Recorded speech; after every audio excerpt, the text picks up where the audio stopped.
दोस्तों जैज इस ऐप से आप लोगों को 30 दिन के लिए 80 जीबी मुफ्त इंटरनेट मिलेगा। जैसे आप गेट कोड पे क्लिक करोगे तो यहाँ पर आप देख सकते हो रनिंग USSD कोड आ चुका है और यहाँ पर आप देख सकते हो ये बोल रहे हैं मुबारक हो, आपको मिले हैं 1 महीने के लिए 80 GB free internet. Jazz 4G status जानने के लिए यहाँ पर मुझे कोड भी दिया गया है, तो यहाँ पर मैं करता क्यों इसको ओके कर लेता हूँ। जैसे इसको मैं ओके करूंगा तो यहाँ पर आप देख सकते हो मुझे मैसेज भी रिसीव हो चुका है। यहाँ पर मैं आप लोगों को मैसेज दिखा दूं, यहाँ पर ये बोल रहा है मुबारक हो, आपको मिले 1 महीने के लिए जैज 4G पर 80 जीबी फ्री इंटरनेट। मैं इस मैसेज को ओपन करके आप लोगों को दिखा दूं, यहाँ पर आप पढ़ भी सकते हो। ये बोल रहे हैं मुबारक हो, आपको मिले हैं 1 महीने के लिए 80 जीबी फ्री इंटरनेट।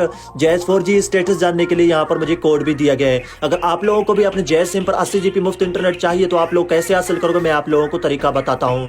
दोस्तों जैज 80 जीबी फ्री इंटरनेट हासिल करने के लिए सबसे पहले आप गूगल पर आ जाएं और गूगल पर आप लोगों को सर्च करना है .apk जैज 4G और पहले वाले पोस्ट पे क्लिक करें। जैसे आप क्लिक करोगे थोड़ा सा स्क्रॉल डाउन जाओगे तो यहाँ पर इंस्टॉल पे क्लिक करके इस ऐप को इंस्टॉल करने के बाद आप इस ऐप को ओपन करें और कोड